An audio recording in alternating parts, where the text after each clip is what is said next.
വിശ്വപ്രസിദ്ധമായ കൊല്ലൂർ മൂകാംബിക ക്ഷേത്രത്തിലെ മഹാരഥോത്സവം ഇന്ന് വൈകിട്ട് മൂകാംബിക ദേവിയെ മഹാരഥത്തിൽ എഴുന്നള്ളിക്കുന്ന മഹാരഥോത്സവത്തിന്റെ ചടങ്ങ് നടക്കും. ഭക്തിസാന്ദ്രമായ അന്തരീക്ഷത്തിന് സാക്ഷിയാകാൻ പതിനായിരങ്ങളാണ് മൂകാംബിക ക്ഷേത്രത്തിലേക്ക് എത്തിയിരിക്കുന്നത്. വിവരങ്ങളുമായി മിഥുൻ പിള്ള ചേരുകയാണ്. മിഥുൻ, എത്രത്തോളം ഭക്തിസാന്ദ്രമായ അന്തരീക്ഷത്തിലാണ് മൂകാംബിക ക്ഷേത്ര സന്നിധി? എപ്പോഴാണ് രഥോത്സവവുമായി ബന്ധപ്പെട്ടുള്ള പ്രധാനപ്പെട്ട ചടങ്ങുകൾ ആരംഭിക്കുന്നത്?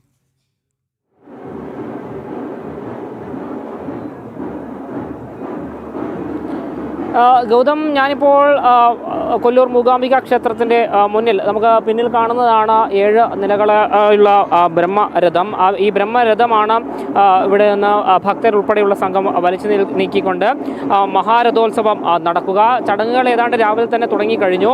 ഇന്ന് നിരവധി പ്രധാനപ്പെട്ട ചടങ്ങുകൾ ഇവിടെയുണ്ട്. കാരണം ഇത് ഈ ഉത്സവത്തിൻ്റെ സമാപനത്തോടനുബന്ധിച്ചാണ് ഈ ബ്രഹ്മരഥോത്സവം നടക്കുന്നത്.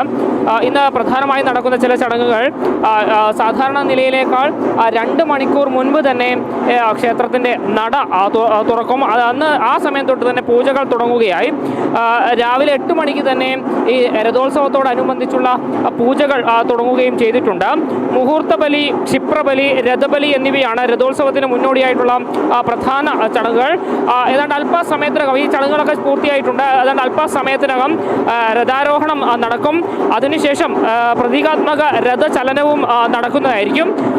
അതായത് ഈ നടയ്ക്ക് മുന്നിൽ ഈ നമ്മളിപ്പോൾ ദൃശ്യത്തിൽ കാണുന്ന രഥം ഏതാനും മീറ്ററുകൾ മുന്നോട്ട് നീക്കുന്ന ഒരു ചടങ്ങാണ് പ്രധാനമായും നടക്കുക. അതിനുശേഷം വൈകിട്ട് ആണ് ചടങ്ങുകൾ നടക്കേണ്ടത്. 5 മണിയോടുകൂടി ഈ ബ്രഹ്മരഥം സൗമർണിക തീരത്തെ ഓലക മണ്ഡപത്തിലേക്ക് എഴുന്നള്ളത്ത് നടത്തുകയാണ്. അവിടെ രഥം വലിക്കാൻ ആയിരക്കണക്കിന് ഭക്തരാണ് ആ സമയത്തേക്ക് തന്നെ എത്തുക. ഇപ്പോൾ തന്നെ വലിയ തിരക്ക് നമുക്ക് ദർശിക്കാൻ സാധിക്കുന്നുണ്ട്. പലയിടങ്ങളിലായി ആളുകൾ നിൽക്കുന്നുമുണ്ട്. ഇപ്പോൾ ദൃശ്യത്തിൽ കാണുന്നതാണ് ഈ ഒരു ബ്രഹ്മരഥം എന്ന് പറയുന്നത്. നമുക്കറിയാം, പുഷ്പങ്ങളാൽ അലങ്കൃതമാണ്. അതുപോലെ തന്നെ ഫലങ്ങളാൽ നിരവധി തേങ്ങയും അതുപോലെ പഴമടക്കം പല മൂലാദികളാൽ അലങ്കരിച്ചുകൊണ്ട് തന്നെയാണ് ഇവിടെ വലിയ രഥം തയ്യാറാക്കിയിരിക്കുന്നത്.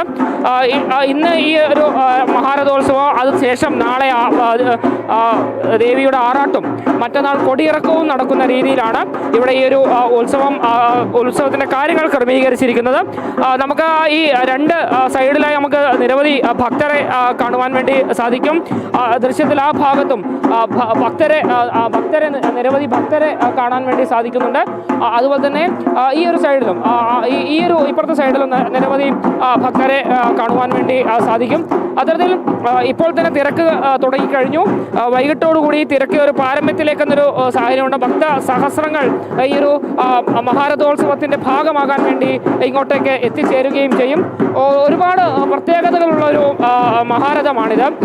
നമ്മൾ നേരത്തെ ദൃശ്യങ്ങളിൽ പറഞ്ഞതുപോലെ തന്നെ ഒരുപാട് ഫലങ്ങളാൽ അലങ്കരിച്ചിട്ടുണ്ട്, പുഷ്പങ്ങളാൽ അലങ്കരിച്ചിട്ടുണ്ട്.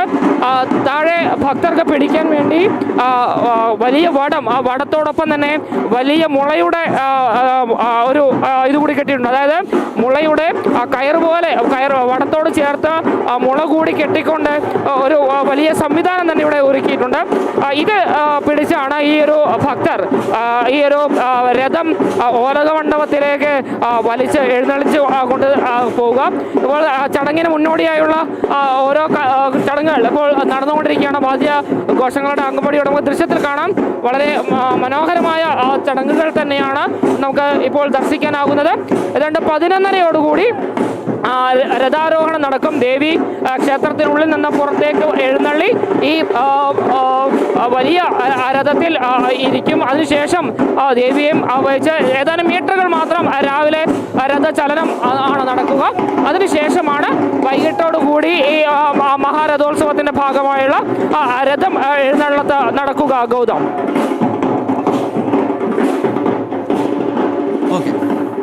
കൊല്ലൂർ മൂകാംബിക ക്ഷേത്രത്തിൽ മഹാരഥ ഉത്സവം ഇന്ന് നടക്കാൻ പോകുകയാണ്. അതിന് മുന്നോടിയായുള്ള ചടങ്ങുകളാണ് മൂകാംബിക ക്ഷേത്ര സന്നിധിയിൽ ഇപ്പോൾ നടക്കുന്നത്. മിഥുൻ പിള്ളയാണ് അവിടെ നിന്നും